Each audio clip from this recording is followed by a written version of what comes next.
And I feel like I'm being led to do other things and talk more about him. And I know some of you are already probably thinking, well, I'm done. Take your idea of what you're going to do and have fun with it. I'm out. That's fine. That's okay. I'm not mad. I'm not upset about it. If that's what you want to do. If you want to say I'm nuts, or if you want to say whatever you want to say about me, say it. I don't care.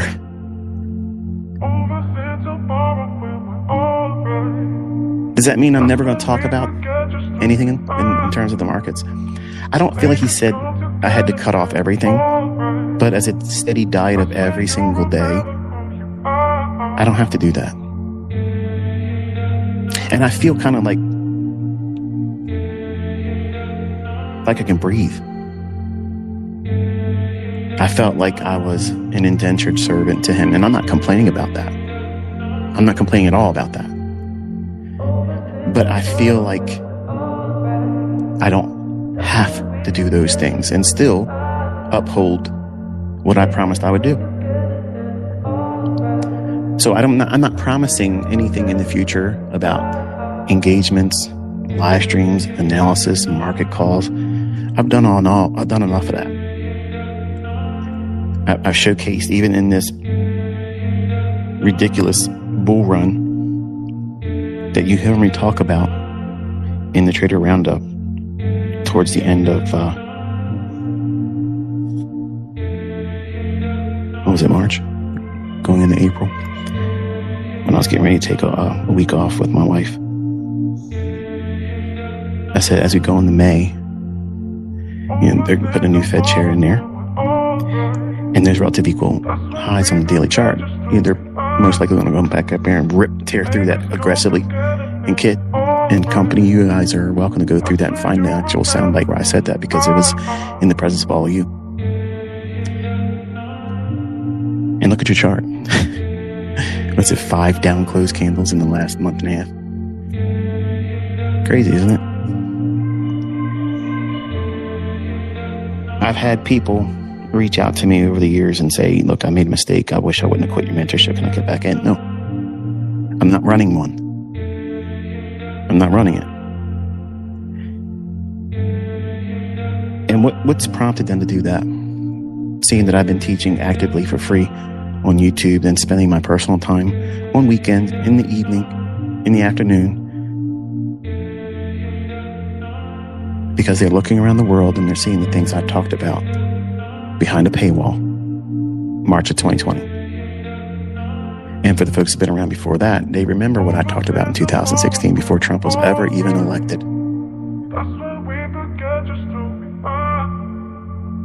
And in 2019, in July and in October that year, I said that something worse than 9/11's coming, and none of you are prepared for it. But you better get your houses in order. I was the only one on the internet that was talking about those things. The only one. And I never talked about those subject matters before because I had never had an interest in politics. I never had an interest in those things because I was busy living my life. But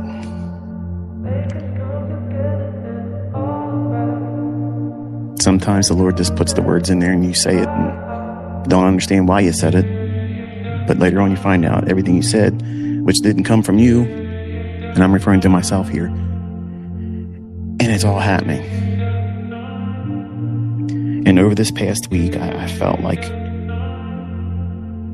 I need to be more active in encouraging, not all of you, because I know some of you aren't interested in the Lord. None of you are interested in giving your life over to something you can't see or experience or have yet to experience that yet. And I get it. I lived a life like that until God said otherwise. But I promise you, as a man that has lots of money and endless means, freedom, I don't have to do anything. I don't have to do anything. I promise you this. He could take everything from me and I could be homeless. But I'm still rich because I know him. I can brag because I know him. And I'm thankful that he's allowed me and he's endured the profane approach I used to get people to pay attention long enough to let me talk about him. And I feel like he's gently, in his own way, prodding me to spend more time talking about him and not so much about candlesticks and markets and making money. And I'm okay with that. I've wrestled with it this past week, trying to make sure that it wasn't my own imagination.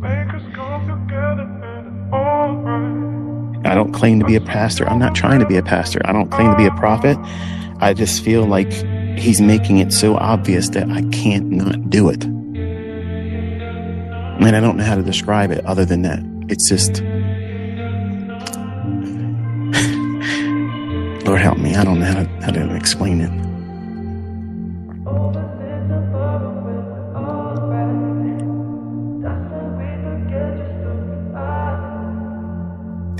It's the most important thing right now. That's the equivalent of what it feels like to me. I feel like apart from the time I spend with my wife and my family,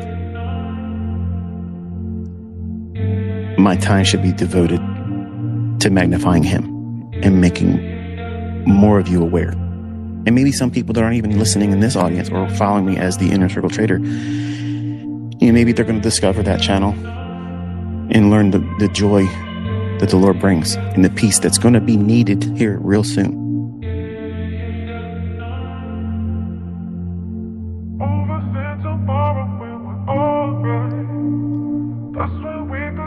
So yeah, things are going to be different. And some of you may be upset about that because you look at me as a friend online, that cool guy that says silly stuff sometimes and talks about something in the market and it happens and it feels cool because you get to see it happen. And you're part of the inner circle. And you know why it worked. And you know that it'll work again. But I feel like he's telling me that chapter's got to close now. And to be honest with you, he was asking 2 years ago. But my flesh said, I'm not done yet.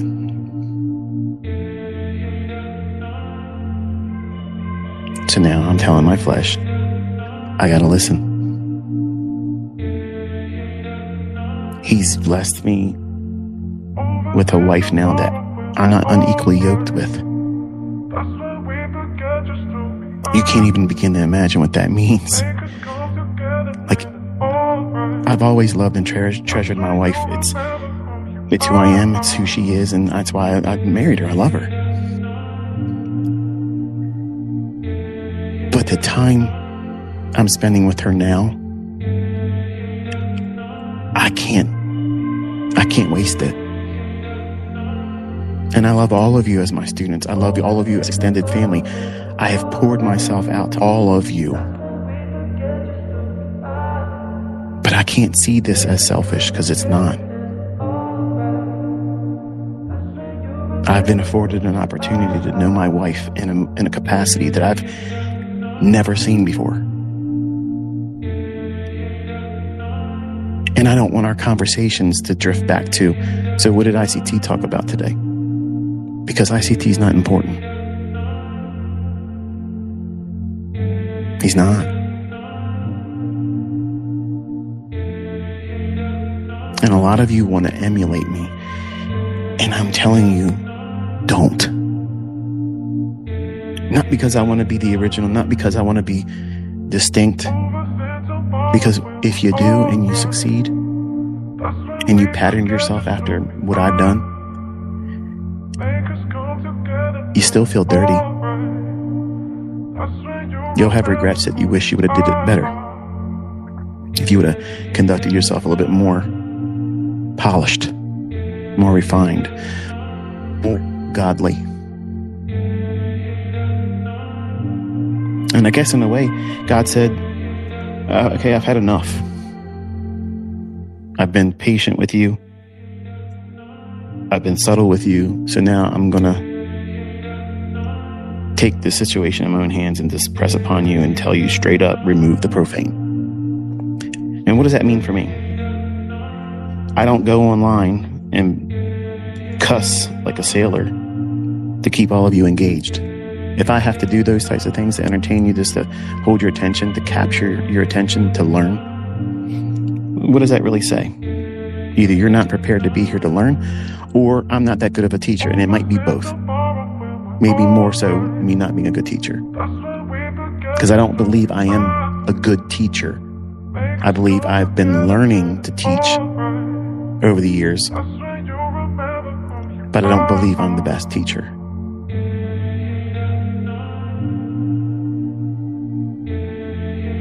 So I feel like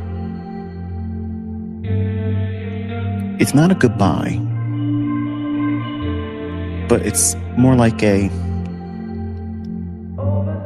hello, I'm Michael. It's very nice to meet you. That's what it feels like for me. For some of you, it means goodbye. And if that's how you feel, don't be upset. Don't even waste your time complaining about it to me in a tweet or a text. Don't sit down in an email and complain to me about nothing. Just don't bother with it. It's okay. I promise you it's okay. But I believe that what I'm saying today is what I should be doing, what I should have done 2 years ago. I had a lot of people reach out to me and say, listen, I need your help. I want to do this. You encourage me. And is there any way you can come back and do a little bit more? And I'm telling you, he's made it now where I don't feel that's going to be possible. He's given me something to love more than being ICT and teaching. And that's wonderful. It's admirable to pour into other people's lives. And I'm not going to stop doing that, but I'm just going to shift all my focus away from trading and money making to his word. And if, again, you're not interested in that, it's okay. I know I got at least one person in this audience that is, and that's all I care about. If one person's willing to listen to him, give me the opportunity to present more of him. That's what I want to do. That's what I feel called to do. That's what I feel like I'm being led to do. And as you notice, that Berean Study channel on YouTube, from what I can tell, YouTube's not placed any ads on that. I have absolutely no intentions of monetizing that channel. But if they so choose to start doing that, then I will activate monetization, and then I will show you by audit every single month that money going to St. Jude. I don't want to profit off of that. I don't want to do any of those types of things. So my intentions are to do whatever I do on that channel when I feel led and inspired to do so. But if YouTube starts putting ads on that channel, I will do a monthly audit and show this is what this channel took. And then I'll go right onto St. Jude and I'll send that money out immediately. I am not trying to make money off it. I'm not like the Bible says, those who peddle the word of God for personal profit. I'm not like that. I don't want that.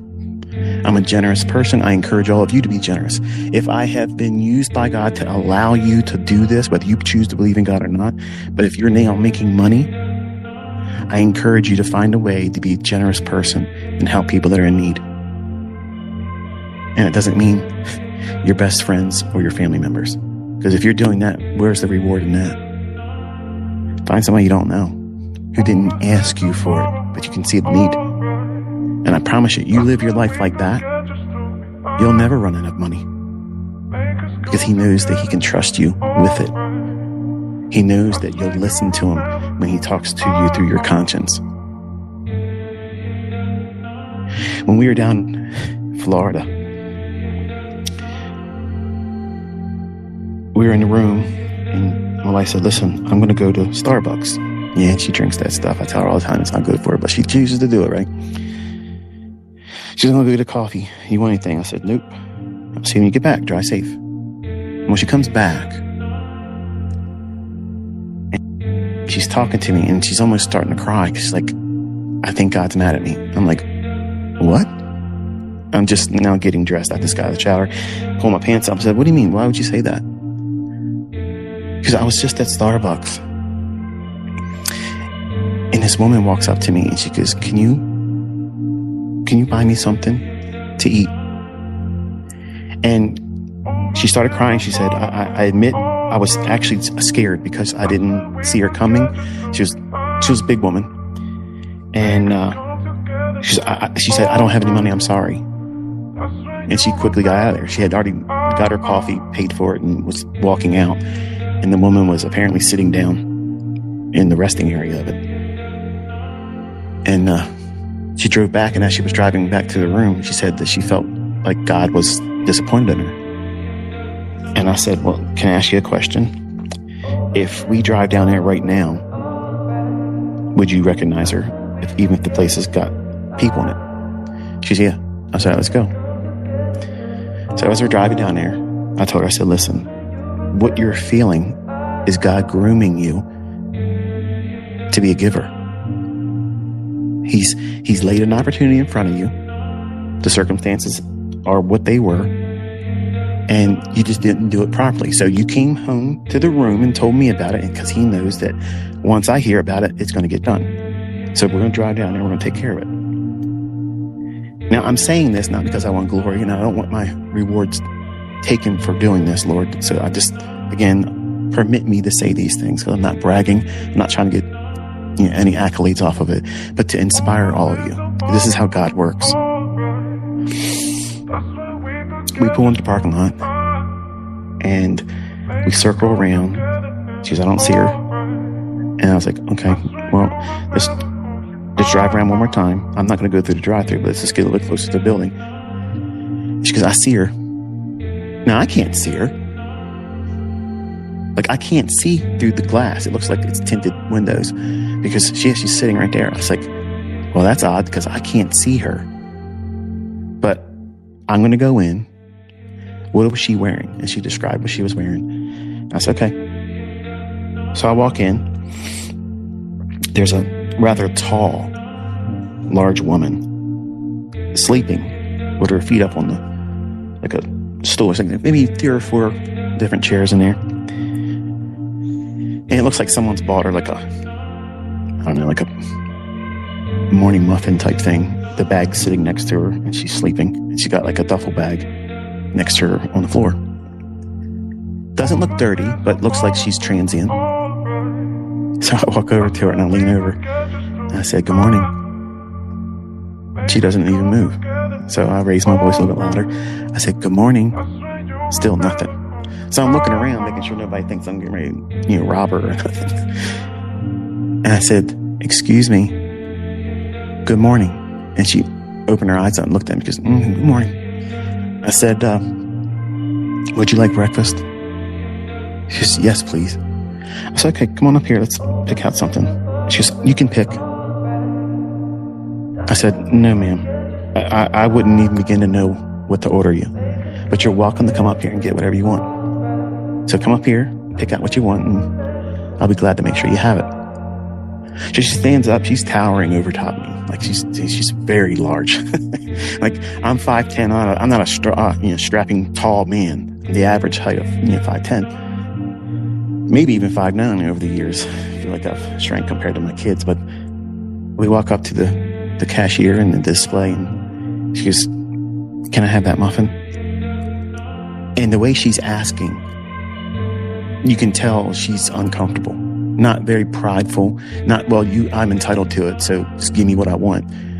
She's pointing at the display. She goes, can I have that muffin? I was like, yeah. Anything else you want? And she turns and she goes, can I get a drink? I said, yep, whatever you want. And the old lady that was there, she's talking to me, but I'm kind of like giving her attention to the lady. I said, whatever she's asking for, that's what you're going to ring up. She goes, can I get a drink? I said, yes.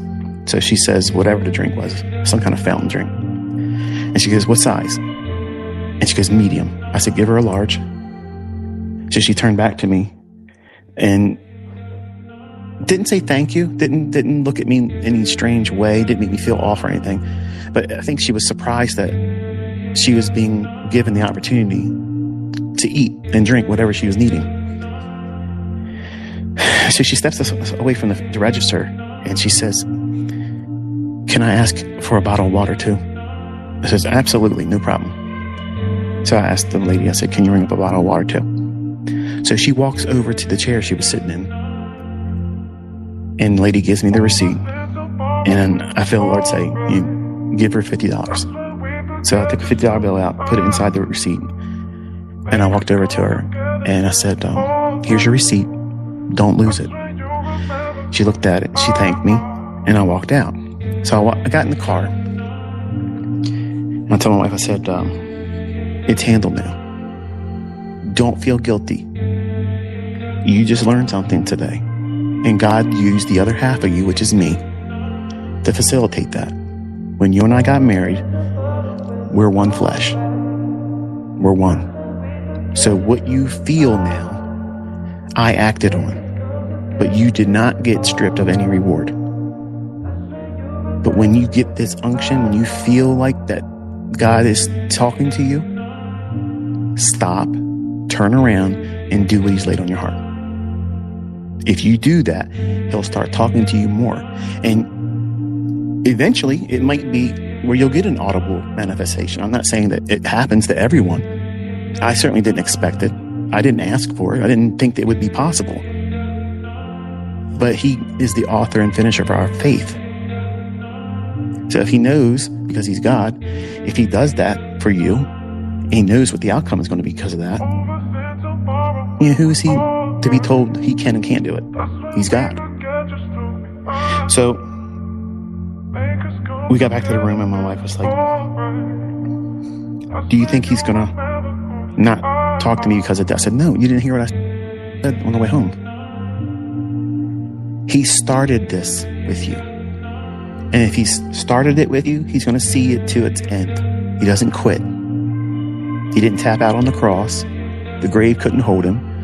And this little engagement you had was His first soiree into grooming you to be a good, cheerful giver. It feels good when you know you've done that, doesn't it? It does, but I just don't want Him to be upset with me. I knew God was dealing with her then. I knew then He was dealing with her. And I said, I think you're close to getting the Holy Ghost. I feel it. Like as we're talking, driving back to the room, I told her, I said, the Spirit bears witness unto itself. And when you get the Holy Ghost, and when you're saved, and you're really born again, and you have Him living inside of you, you have a sensitivity that is much more than just an unction or a little intuition. It's not intuition. It's the Most High. It's Almighty saying, I'm going to be polite and try to get your attention with the least, but if you don't listen, I'm not going to stop. I'm going to turn the dial up more and more and more. And here it is, last Sunday. Just like He said, I won't be there when it happens. Now, I wanted to be there. I wanted to be there to watch her receive it. And it's evidenced by speaking in an unknown language that you'd never learned before. And to hear her try to stumble over describing what it was like for that to happen for her, I understand it now. And for some of you that don't believe in it and never heard about it, think it's mumbo jumbo, I've already blocked several people. If you're going to be that disrespectful, I have no need to ever see anything you ever text or type to me ever again. That's profane. Remove the profane. Everything that's offensive to me. If it offends or would offend God, I have no part in it. If you mock God, the only God. It's not Allah. It's not Muslims' God. It's not the Jewish, Judaism, Talmudic God. No. It's Yeshua. That's the only God there is. You know Him by Jesus. That's just a transliteration of who He is. Just like some of you call me ICT, but I'm Michael. Just like my wife calls me husband, I'm dad to my kids. I'm still that same person. But he's not anything else but who we see in the Old and New Testament. And he's busy right now working on the lives of people all around the world. And you better get right. You better get right. If you've been playing church, not looking and seeking after him, and you're playing with money, trying to get rich, trying to get fast cars, live a certain type of lifestyle, if you think that that's what this is all about, you're a fool. You're a fool. Because I promise you, none of that stuff's going to save you from what's coming. And brother, it's coming. I have felt the weight of him over the last week. And I can't tell you in words that's going to make any sense to you except for he put the words in my mouth in 2016. Before I started the paid mentorship, I was talking about all these things. I said that Trump was going to win. And they're going to use him as a fall guy. The people that have been around me since then tell me I'm a liar. Tell me I wasn't on social media saying those things.